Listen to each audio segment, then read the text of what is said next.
In this case, sabi mo, may dokumento. Anong sagot mo kay Honorable Busita? Was the order given verbally or documented? Yes, Mr. Chair. When I was the OIC... Ano nga? Dalawa lang pagpipilian mo eh. Paiwas ka kagad eh. Do not be a lawyer here. Alam kong abogado ka eh. Pero ang tanong ko lang sa iyo, ano, verbal o written yung order na binigay sa iyo for you to issue orders to transfer Colonel Buyakaw? The order did not came from... I did not receive any order, Mr. Chair. Why did you sign it? OIC ka. Yes, Bakit Mr. hindi ka ba dapat nagtanong? Pwede kang pakainan ng pipirman mo, death sentence mo? Yes, Mr. Chair, I am. Turo sa kanyan, di ba? Sa law school? Yes, Mr. Chair. Before you sign or implement anything, mag-imbestiga ka muna kung totoo. And you failed to do that? Yes, Mr. Chair. Yes. Believe din ako sa'yo, pinagtatakpan mo yung boss mo eh. Sino ba chief PNP nun? Super B, Super Balita. Ito na nga po mga ka-Super B. Isang linggo matapos ma-raid ang Pogo sa Bamban, Tarlac, biglang nasibak sa pwesto ang namumuna sa raid na sana ay naging daan upang mas mapalakas ang kaso laban sa iligal na Pogo. At ring usap-usapin na naging protektor umano itong si General Karamat, ngunit itinanggi niya ito. Sa gitna ng hearing ay ginisa at sinabo naman ni na Congressman Busita, Congressman Acop itong si General Bakay na pumirma para sibakin si Colonel Buyakaw sa pwesto kasama ang iba pang pulis na nag-raid sa Poguhan noon. Ang tanong, sino ba itong senior officer na nag-utos kay General Bakay? So, Congressman Busita, you have the floor right now. Thank you, Mr. Chair. Mr. Chair, during the last hearing, nabanggit po ni ASEC PAOK, General Cruz,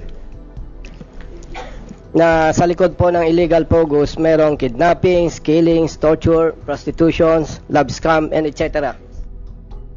And, Mr. Chair, katulad po ng illegal gamblings, other illegal gamblings, illegal drugs, bawal naman talaga yan, pero nahihirapan po yung ating law enforcement units para dito. Ang kagandahan lang po ngayon, Mr. Chair, may pronouncement ng ating Pangulo para sa total ban ng Pogos. Meaning, parang nakikita po natin wala nang dapat ikatakot yung ating law enforcement personnel para labanan itong illegal o itong Pogos. However, Mr. Chair, during the last hearing also, we found out na may mga police personnel ang CIDG na nag-operate.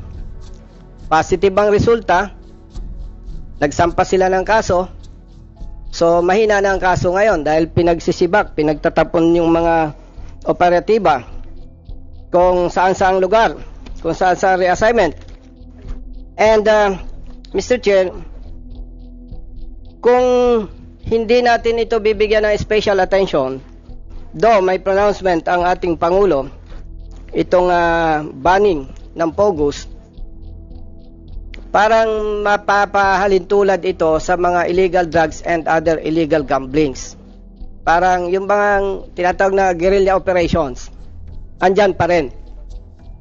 Kaya napakahalaga po, Mr. Chair, malaman natin ano ba talaga nangyari doon sa police personnel na nagtrabaho, minalas pa. Mr. Chair, with respect to General Karamat, then CIDG Director, meron po tayong kopya dito. Termination of designation of Police Colonel Buyakaw. Siya po ang dating Regional Chief ng RFU NCR CIDG. Na-terminate siya sa position niya last April 17, 2024. Mr. Chair, ang tanong lang po natin to General Karamat, ano po ba ang naging ground at na-terminate sa position itong si Colonel Buyakaw? May grounds po ba tayo dito, Mr. Chair? May? May basihan po ba tayo legally? Okay. O You're asking General Karamat, Mr. Chair? General Karamat, okay, go ahead.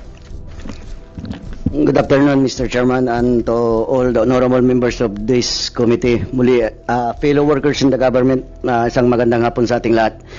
First of all, I would like to thank this committee for bringing up this matter regarding the relief of those personnel who are involved in the operation of Pogo. Actually, gustong-gusto ko na itong ma-clarify o ma-clear itong pangalan ko dahil I am being judged through social media and even sa mga newspapers alleging that I am a protector of the media because of the relief of those personnel involved in the operation. So, to all the netizens and to all the media who are present here, please take note. I have a presentation here why Colonel Buyakaw was relieved. Paki-present nga yung IBP ko. Mr. Chair, will we allow him to present? Yes, how many minutes? One slide lang, sir. One slide lang. Hindi, you have 1, 2, 3, 4. Sige, we will allow it. Okay. Go Next ahead. slide. Okay, next. Sir, that was a memorandum coming from DPRM addressed to the Director CIDG. Ako po yung director din, to relieve Colonel Buyakaw of his post. In short, I was not the one who caused the relief of Colonel Buyakaw as insinuated by anybody that nirelieve ko siya dahil doon sa pag-operate niya doon sa Pugo in Banban. I was just following orders coming from national headquarters. So I implemented that memorandum coming from DPRM to relieve Colonel Buyakaw. Yung mga sinasabing na wipe out, yung mga personnel niya nakasama doon sa operation sa Bamban, some of those personnel, when Colonel Buyakaw was relieved of his post, some of his officers and men personally requested to be transferred. Alam naman natin na kapag bago ang boss, iba na gusto nila sumunod doon sa boss or they ask for their transfer. So in short, and simple language, hindi po ako nagpa-relieve kay Colonel Buyakaw and others. Thank you, Your Honor. So, Mr. Chair, meaning, lahat po ng personnel under Colonel Buyakaw voluntarily nagpa-relieve. Except for Colonel Buyakaw, sir, who was relieved by the DPRM. Actually, the one who signed the memorandum addressed to the Director CIDG is beside me right now, sir, who was then the OIC of DPRM, the person of Major General Bakay, sir. Okay, thank you, General Karamat, sir. General Bakay, sir. Nabasa ko po, ikaw yung signatory doon sa instruction, sa directive to relieve Colonel Buyakaw from his post as Regional Chief and CRCIDG. Ano po ba yon? May nag-utos po ba sa inyo or merong board resolution? Mr. Chair, magandang hapon po sa atin lahat, Mr. Chair. And to the honorable members of this committee and other resource persons. Mr. Chair, when I am the signatory of that memorandum directed to the Director of CIDG in my capacity as the officer in charge of Directorate for Personnel and Records Management. I am now with the Directorate for Investigation and Detective Management, Mr. Chair. The orders for given to classmate General Karamat, sir, came from the higher ups. It's a command guidance and in short and simple language, Mr. Chair, I was just following orders to implement to give orders for the relief of Colonel Buyakan, Mr. Chair. In other words, Mr. Chair, naglabas ng memorandum si General Bakay, then assigned DPRM in compliance with the instruction of another senior officer. Am I right, General Bakay? Opo, Mr. Chair. Yung po bang instruction na yan, General Bakay, sir, is it verbal or written?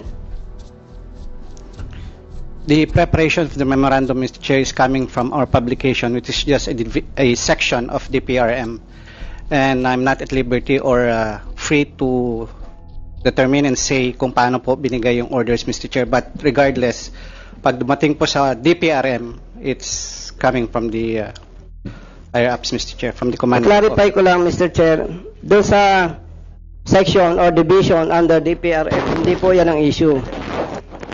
Ang signatory po sa orders, sa memo, si General Bakay. Meaning, may nag-utos kay General Bakay. Tama po ba? In a sense, yes, Mr. Chair. But, Yes. Yes, Mr. Chair. We know that. Hindi mo naman gagawin yun kung wala instruction sa'yo. Dalawa lang naman po yung instruction eh. Either written or verbal. Is it verbal or written, General Bakay, sir? I cannot say, Mr. Chair, because the memorandum came in my table for it to be signed already in that form. And hindi ko po alam from the, if I may ask yung staff who prepared it from that section, Mr. Chair, if the order was written or verbally. I am not Mr. Chair. of possession of that knowledge, Mr. Chair. Mr. Chair, pag ikaw ang head of office, especially third level police commission officer, itong si General Buyakaw, Colonel Buyakaw, hindi ka basta peperma eh. Are you telling us na pagdating sa table mo, perma ka lang? No. Tama po ba? It is assumed, Mr. Chair, when these types of orders are given to DPRM, it is Mr. passed Chair. through the command group. Okay, The Congressman, first person is not answering the question Yes. of the Honorable Busita appropriately. Yes, Mr. Chair. we will be reminding the resource speaker to answer directly the question. Kasi ang tanong naman po ay napaka-simple lang, and even our members who are here can answer it directly. So, be truthful, General Bakay, please.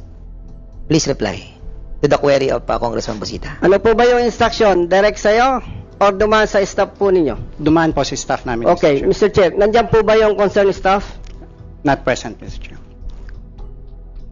Sino po yon? General Bakay, sir? From our publication section, Mr. Chair, who prepares the memo, brings it